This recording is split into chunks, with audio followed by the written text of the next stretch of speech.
Good morning, dudes and dudettes, boys and girls, ladies and gentlemen. Of course, it is FPL part 32 FPL talk. It's 10 o'clock on the 17th of January. It's Friday. It's an okay morning, isn't it? Not too fresh, not too bad. It's pretty decent, pretty mild compared to the last few weeks anyway. But yes, we were all talking fantasy, Premier League, and soccer and football this morning. And of course, thanks for joining me as always. And I'll get you guys have a look at what I can see. We have just finished game week 21, haven't we? The final set of fixtures were yesterday. Some interesting games yesterday, weren't there? Set before I did my part on Wednesday. Brentford drawing with City, Chelsea drawing with Bournemouth, West Ham drawing with Fulham, and Forest drawing with Liverpool. No clean sheets whatsoever in the first set of fixture. But then we hit Wednesday and we had a couple of clean sheets kicking, didn't we, really?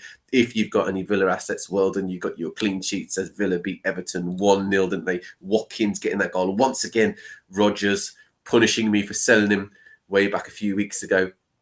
So yes, Watkins and Rodgers getting the points, and obviously Watkins himself getting 2 bonus points. But there's again, if you had any defenders in that, well done. You got a couple of bonus points for Mings if you have Mings in your team. There you go, 4.4 defender, or Konza, Ezri Konza, another 4.4 defender.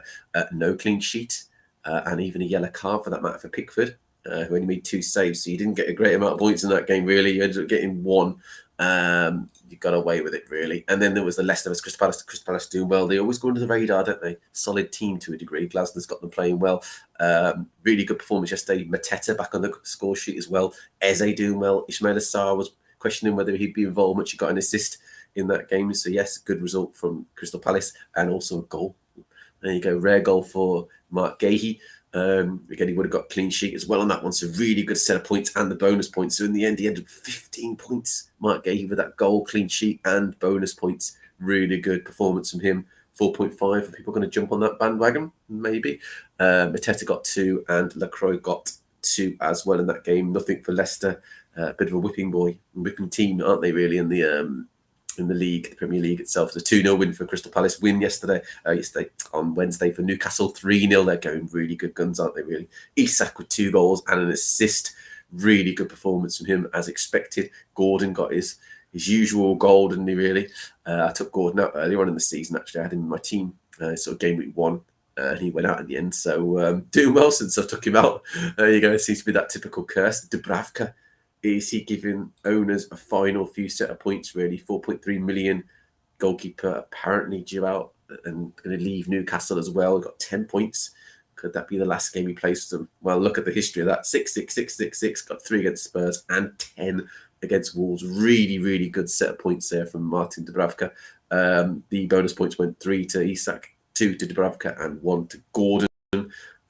Nothing for Wolves, and they had on the bench as well for that game, which is odd.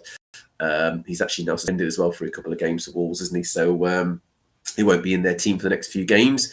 So clean sheets again for Hall, Botman if you've got him, Burns, and Livramento in that one as well. So 3-0 win for Newcastle on Wednesday. Arsenal versus Spurs. I watched that game being an Arsenal fan. Naturally, Spurs scored first, and I thought, the worst. Here we go. Maybe we'll get a draw out of this one because we were looking good, but not phenomenal. It was one of those kind of games. And then we ended up getting that lucky goal. So I didn't really trust. Trossard's goal was decent as well. Then the own goal from Solanke as well. A lot of people saying that should have been a Gabriel goal. Not necessarily. It did bounce off Dragusin and then hit Solanke. So technically speaking, if we're going to be particular, and the rules stated, it was an OG, wasn't it, really? It was an own goal for Solanke. So any Solanke owners, in the mud on that one, aren't they, really? I know he had a few transfers in, so been all right. But otherwise, an Arsenal win, and I'm obviously a happy bunny from that. Unfortunately, I'm not happy bunny in the sense that, first and foremost, once again, Arsenal failed to keep a clean sheet. What a shock. It's not that much of a shock, which is a worry, because Arsenal were solid defensively for a long time last season, and even the start of this season, they were looking okay. But they've just been conceding. Assets-wise, a lot of people dropping the double Arsenal assets. They had defenders, 2 Arsenal defenders, and the goalkeeper maybe, or defenders in Timber and maybe Gabriel or Saliba. A lot of people just go with 1 now. I've only got Raya, goalkeeper-wise. And I also own Martinelli. So fool me, you could argue. 1 point That's right. Came on in the second half. No idea why. I know I've been championing Sterling and that need to have him maybe on the right-hand side. I know Trossard even scored. He's done quite well recently. But to kick Martinelli out of the team is very, very harsh. I would have had him up front or sort of false nine alongside Havertz maybe or something like that, or find a way to talk in that team. You don't give him enough time with 30 minutes to play to get any points. So, yeah, he only had a cameo, didn't start, which was quite disappointing. So that was a bit annoying in that sense as well. So 2-1 win for Arsenal, good win for Arsenal. Keep the pressure on Liverpool a little bit, but they do have a game in hand, don't they, against Everton, that double game week, which is coming up in the next few weeks. So something to keep an eye on. As for Spurs, lots of negativity towards Ange Postecoglou, so we'll see what happens with them. But I don't think they're going to change. And then we had some matches yesterday, Thursday, 16th, in the evening on TNT. Ipswich versus Brighton. Good win for Brighton, 2-0. Surprising that João Pedro isn't on the score sheet. Unsurprising that Jorginho Rutter's decided to score now as well since I've got rid of him. Hey, I kicked him out of the team. Jorginho Rutter's decided to get a goal in this game, albeit 27-minute cameo in that game. Mitoma hasn't scored in a while, has he really? There you go, look at that. Wow, hasn't scored since game week 13. In fact, he hasn't done anything since game week 13. He's played quite a few minutes, bar the game against Villa and Arsenal. So, bit of a surprise for Mitoma, Karim Mitoma. Yellow card for Pedro. A lot of talk about him maybe getting a red in that game, by the way. Yeah, wasn't the greatest performance from João Pedro yesterday. He nearly actually scored as well, but there you go. He ended up getting a 1-pointer for anyone who owns João Pedro as a enabler or third forward. Ipswich, not doing well. The yellow carded, 2 goals conceded. I thought maybe they'd gone on an upturn a bit in their performances, but no, 2-0 at home is not ideal, really. And then a game which I watched yesterday, Man United versus Southampton. I watched it purely because I expected Man United to beat them quite comfortably. The reality is, it wasn't until that second half that they beat them quite comfortably. Yeah, I watched the game. Southampton were really good in that first half. Dibbling in particular was really, really good. He went off, I think, injured after, I can't remember how many minutes, 60 or 62 minutes he got. But he went off sort of with a bit of a knock. And it's odd because the moment that happened, and then the moment they moved Amad Diallo a bit more advanced, yeah, because he started on that right wing back, which he should never have done. I know they're looking to cover that side because of Dallo being suspended, but Amad Diallo is a winger. He's a forward style player. And my word, did he. 3 goals for me. You know, I was questioning Amad Diallo used to be my saviour because I had Wissa on the bench. I benched him, I know, against Man City. A lot of people are like, why did you do that? I benched Wissa for Murphy, Amad Diallo. Instead, I played both my midfielders and stuck my forward on the bench, I know. I won't make that mistake this week. Amad Diallo getting 3 goals. All you can say is what a performance. He was brilliant. He was absolutely electric. And that's the reason why I brought him in. Okay, it's against Southampton. Let's not get overboard against it. But, you know, he was really, really, really good, I thought, yesterday. The moment he was moved into that advanced position, the first goal went in, you thought, oh, okay, could he get a second goal, third goal? Really, really, really good performance. You know, it's no surprise that he's gone up in price today. It's no surprise that people have transferred him in. And quite frankly, you know, 5.5 million for him now still seems quite cheap for a player who's, you know, Man United's main asset, in my opinion, main forward attacking threat. So 3-1 win against them. So Brighton had a clean sheet. So if you had Webster in your team, or Veltman, or even Verbruggen, the goalkeeper, for example, even Stupenham, you would have got yourself a couple of bonus points, a clean sheet in that game as well. Van Heck, should I tell? Van Heck and Stupenham got the bonus points in that game. And then if you had any Man United assets, obviously Amad Diallo got the 3. Interesting how Bruno Fernandes got 2 when he's not involved. The stats must have suggested he did really well. And Garnacho down to 1 bonus point. Again, interesting one there as well. So in terms of points, let's have a little look. I was a bit disappointed. Remember, I was behind the average on the Tuesday after the first set of fixtures. However, bang, 65. All thanks to Amad Diallo. Isn't it funny how a player can make a big difference? His 20-pointer against Southampton ended up getting me right back up to where I want to be. Nico Williams obviously came in because Rico Lewis didn't play for Man City. Surprising that he was benched for the whole game as well. Palmer's good performance as well. Isak's performance. Nicholas Jackson's gone down in price tonight. Shouldn't affect me, but I'm looking to move him on, I think, before he goes down again. And then Mo Salah's disappointing points outcome against Nottingham Forest, where he only got 2 points in that game. So I ended up with 65 points. There you go, which is pretty good considering the average is 55. So I beat it by 10. So that's good news again, all down to having Amad Diallo in the team. As a result of that, I've got some greens coming up here, which is very nice to see. Green. So that's good news as well. Let's flick over really quickly to game week 22. Look at the fixtures there on Saturday. So tomorrow, get your teams in before 11 o'clock in the morning. Saturday 18th, we've got Newcastle Bournemouth. Good game. That's going to be Isak. I'm hoping will carry on his fantastic form that he's in. Jacob Murphy, I'm potentially looking to bench in this game, but yeah, potentially looking to bench. I think I probably will. He's done well, but he's one of those players where even the previous match, which they scored 3, he should have scored, he should have been involved, he should have assisted, but he didn't get any kind of FPL points, and then he got 3 because of the clean sheet against Wolves. He should have got more, in my opinion, and that's concerning to me a little bit, that he might sneak an assist or sneak a goal rather than consistently get those assists and consistently get those goals and look like it. So I'm going to bench probably Murphy because I have Isak obviously playing for Newcastle and I'm expecting him to get the main points. So likelihood is going to be Isak versus Bournemouth. Going to be a good game. I think probably goals in that one as well. So I wouldn't expect clean sheets for either team in that game. Brentford, Liverpool. Do you know, ironically, I don't expect a clean sheet for either team in this game neither, but I expect a Liverpool win. I'm hoping that Salah turns it on this game because he didn't against Forest. Luis Diaz was a bit wasn't he? Diego Jota stole the show, didn't he, really? Came on and got that equaliser. So, the reality is I'm hoping that Wiesa does well because I'm thinking about starting him now after making the mistake of not starting him against Man City. So I'll potentially drop Murphy. I'll show you the team in a minute and I'll potentially start Wiesa as it stands right this second. Liverpool-wise, obviously, I'm expecting Salah, and I've got Konate in the team as well, who I'll likely start also. Leicester-Fulham. This game I'm expecting to go Fulham's way. Leicester didn't do very well in the previous match neither. They conceded, didn't keep a clean sheet. You could argue didn't really look that threatening in general. Fulham are on a decent run. Okay, they've lost a few, but they've still scored and have looked okay and dangerous to a degree. So I expect Fulham to do well. Iwobi's flying for them right this second, so I think he might get a goal or two alongside Raúl Jiménez. West Ham versus Crystal Palace. Alongside that, just to go back to Fulham, Anthony Johnson. Special mention to him. He has done really, really well for Fulham. Really, really, really well. You look at the game, Anthony Robinson, not Johnson. Anthony Robinson, really good player if you've got him in your team, especially if you had him at 4.5. He has been one of the best fullbacks in the league this season. Simple as that. So consistent in terms of that assists, consistent in that movement, attacking threat-wise, really, really top player. I expect him to do something, by the way, against Leicester. Anthony Robinson.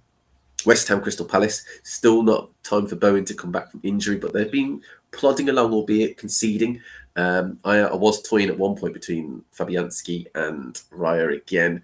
This game, I think that I'm still going to keep Fabianski on the bench. Crystal Palace look like they're in okay form as well, scoring a couple in the previous game week. The game week just gone. And I expect West Ham to score, so there's no clean sheet in this game, I'm afraid, for Gahey again, or for Lucas Fabianski. Again, for West Ham wise, they're doing well. Soler's got moved into a different kind of position, hasn't he? As has Kudus, Souček as well. So those guys are sort of covering for the sort of loss of Bowen. But I can see Crystal Palace and Mateta doing something at Eze as well, involving themselves in this game. So I can see potentially a draw, perhaps a 1-1 in this game as well. So keep an eye on Mateta and potentially Kudus in this one. Arsenal, Aston Villa finish off the Saturday fixtures.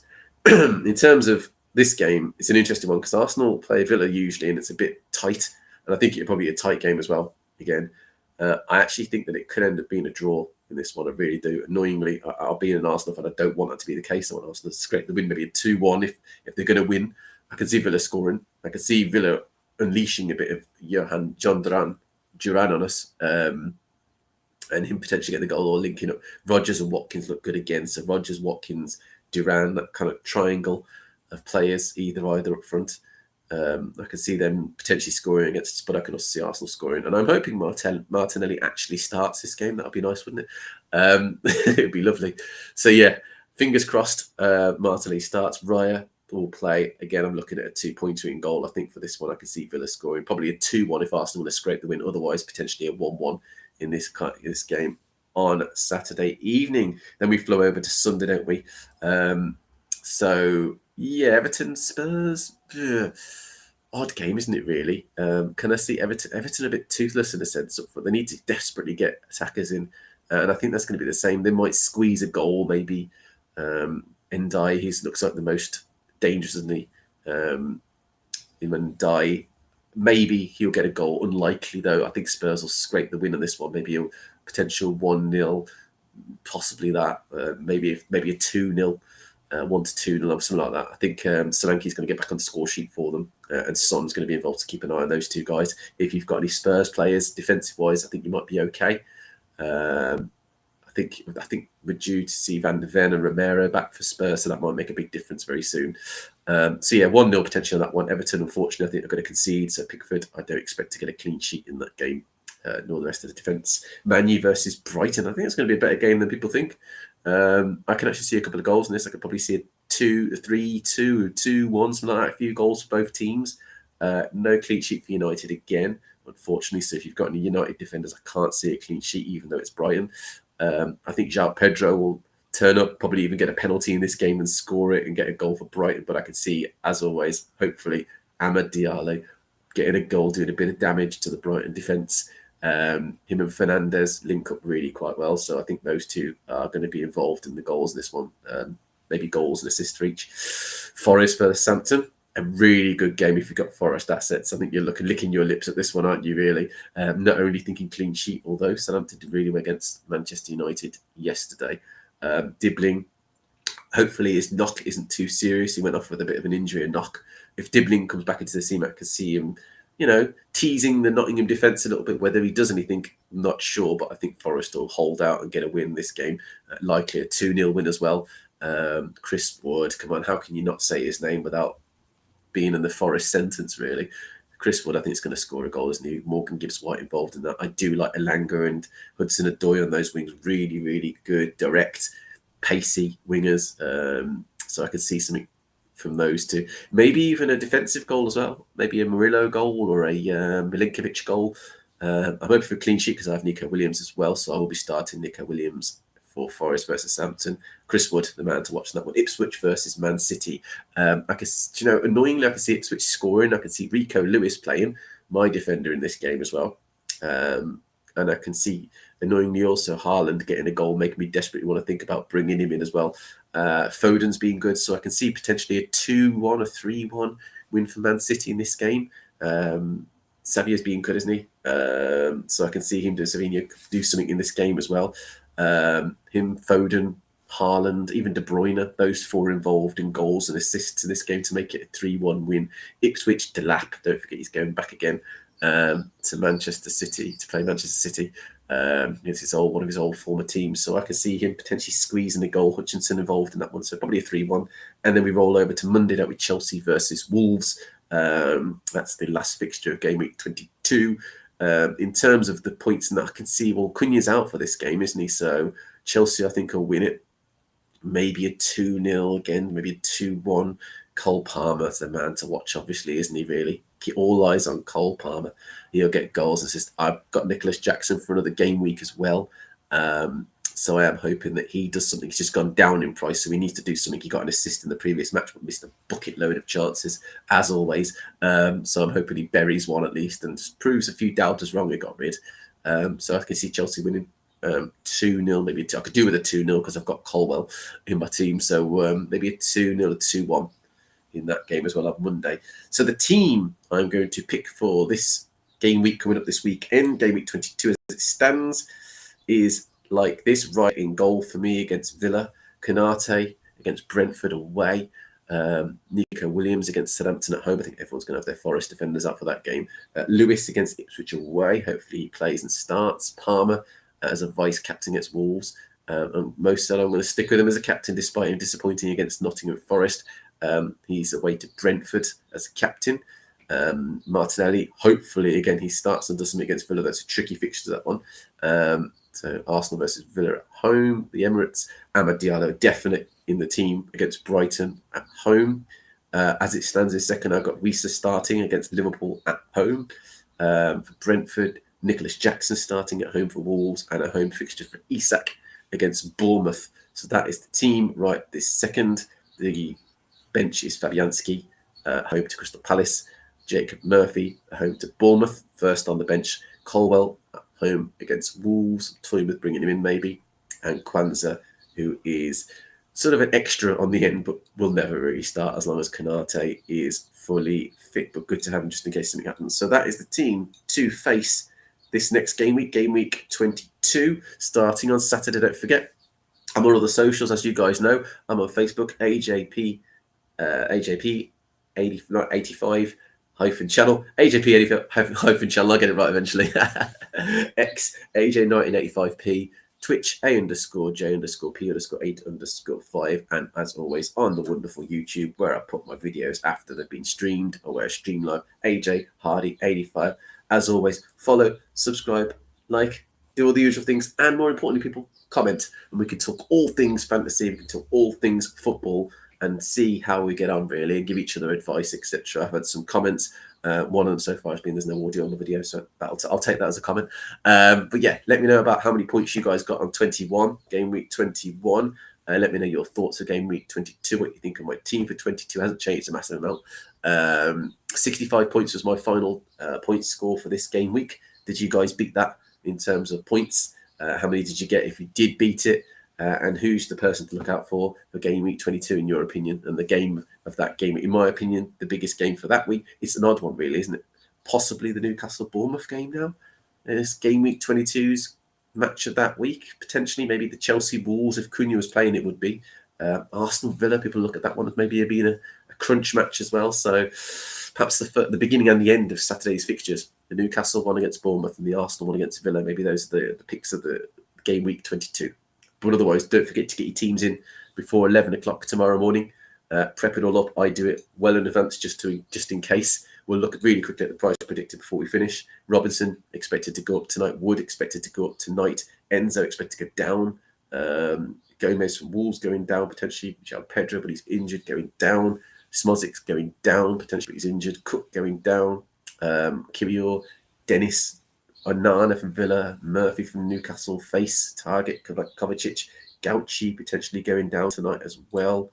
And then we've got Pope, who's injured, down. Whiteman, down. Ruben, Diaz from City potentially going down, but he's injured. Konza going down tonight. Van de Ven, but he's injured. King going down, and potential definites in Bogart and Yanale. So we'll see what happens with that. If you don't already know, though, the price changes for the rest of today. What's happened? Amad Diallo's gone up to 5.5. Gordon's gone up to 7.7. Hall's gone up to 5. Isak's gone up to 9.4. Ilanga's gone up to 5.3. Materna's gone down to 6.3 despite scoring. Jorginho Rutter's gone down to 5.1 despite scoring. Nicholas Jackson's gone down to 8 despite getting an assist. Davies has gone down to 4.4. Ward has gone down to 3.9. 3.9 goalkeeper. Winks has gone down to 4.4. 4.4 midfielder. Willock's gone down to 4.7. Downs has gone down to 4.7. Madison's gone down to 7.5. And Johnston from Wolves has gone down to 4.2. We will leave it at that, ladies and gentlemen. As always, thank you so much for watching. You guys are awesome. I really appreciate the views. We'll appreciate the comments as well if you can get those in on the messages, and we'll chat all things fantasy. But otherwise, as always, thanks for watching. I'll see you incredible people on Monday at 10:30 in the morning GMT. Check it out. I'll see you guys. Take care. Have a great weekend. Enjoy game week 22. Hopefully it's fruitful for us all. And I'll see you guys on Monday. I've been AJ. Take it easy. Peace.